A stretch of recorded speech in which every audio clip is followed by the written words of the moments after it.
Você sabia que o maior cubista da história já esteve aqui no Brasil e simplesmente destruiu o campeonato? E é sobre isso que nós vamos falar hoje.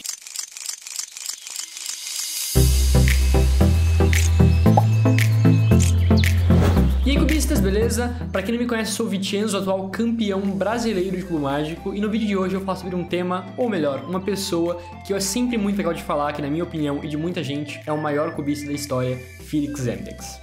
Se você é um cubista um pouco mais recente e nunca ouviu falar do Felix, eu vou tentar explicar pra vocês o que é essa pessoa. Ele simplesmente teve ao todo mais de 120 recordes mundiais em diversas categorias diferentes, ele dominou o 3x3, os recordes mundiais de 3x3 por diversos anos, e lá em 2014, 15, 16, toda semana você podia esperar que teria um recorde novo dele. Nos últimos anos ele não tem competido com a mesma frequência, mas ainda assim, nos campeonatos que ele vai, ele ainda mantém médias excelentes. Ele tem ao todo 750 medalhas de ouro nos mais de 150 campeonatos que ele já participou, sendo 14 dessas medalhas títulos mundiais em modalidades diferentes. E no tópico dos mundiais que ele participou, um deles é muito marcante para nós que vivemos aqui no Brasil, que é justamente o Mundial de 2015 que aconteceu em São Paulo.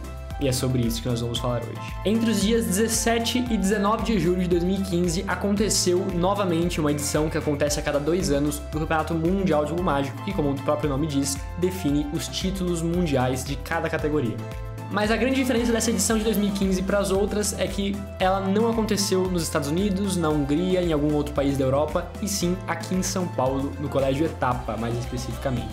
2015, para quem me acompanha aqui há um certo tempo, sabe que foi o ano que eu comecei a montar cubo mágico e, por sorte, por ser tão perto, eu estava lá nesse campeonato e consegui vivenciar muito o que eu vou contar para vocês aqui hoje. Falando um pouquinho do campeonato de modo geral, ele foi muito bem organizado e todo mundo que estava lá teve uma boa experiência. Comparando com outras edições, ele não teve tanta gente, mas ainda assim foram quase 500 competidores e vários cubistas de alto nível competindo pelos títulos.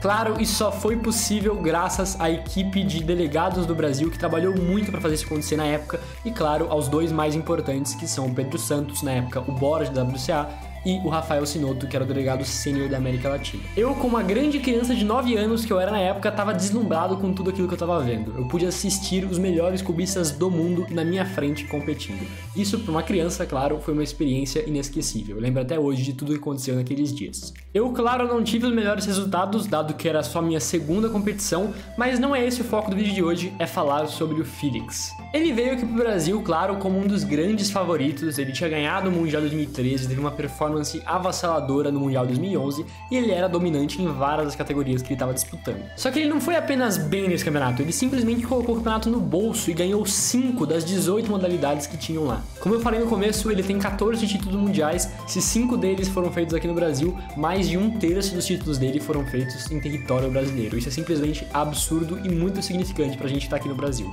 Ele foi campeão das modalidades 2x2, 4x4, 5x5, 3x3 como das mãos e, claro, a categoria principal, o 3x3. E não só isso, como ele ganhou também quase todas as rodadas dessas modalidades. No 3x3, que é de longe a mais difícil, ele realmente foi lá e ganhou todas as rodadas com tempos absurdos. Na época, o recorde mundial de single era de 5.25 segundos do Colin Burns e haviam poucas pessoas no mundo com tempos abaixo de 6 segundos. Ele fez ao todo nas 4 rodadas da competição 5 tempos abaixo de 6 segundos. E isso chocou completamente os espectadores que na época nunca tinham visto um tempo desse na vida, dado que a maior parte das pessoas que estavam lá eram brasileiros, e o recorde brasileiro ali era por volta de 7 segundos baixo na época. E alguns desses tempos são muito marcantes. Na primeira rodada ele fez na última solve um 5.60, que na época era recorde oceânico e terceiro melhor tempo do mundo. Na segunda rodada ele fez um 5.65, que também é um tempo muito próximo do que era o recorde oceânico na época. Na semifinal, talvez o mais marcante de todos, que foi um 5.39, segundo melhor tempo do mundo e também recorde oceânico. E mais impressionante ainda foi o 5.72 que ele fez na última solve dessa mesma rodada e foi, se não o primeiro, um dos primeiros tempos abaixo de 6 segundos, contando em uma média na história. E na final, ele fez uma solve incrível de 5.69 na segunda solve, que era um tempo já absurdo, mas ainda mais considerando que ele errou essa solve, poderia ter sido o recorde mundial de single na final do Campeonato Mundial no solo do nosso país. E além além dos títulos, ele também ficou em segundo lugar no 6x6, 7x7 e Mega Mix. Inclusive no 7x7, que não foi uma modalidade que ele acabou ganhando, mas na primeira rodada ele bateu o recorde mundial de single e média nessa categoria. Os tempos foram de 2 minutos e 23 para o single, que inclusive ele bateu na última solve, o que garantiu para ele na época um 2 e 33 segundos de média. Isso para os dias de hoje não é mais um tempo tão marcante, ainda assim eu mesmo não tenho um tempo abaixo de esse, mesmo quase 10 anos depois.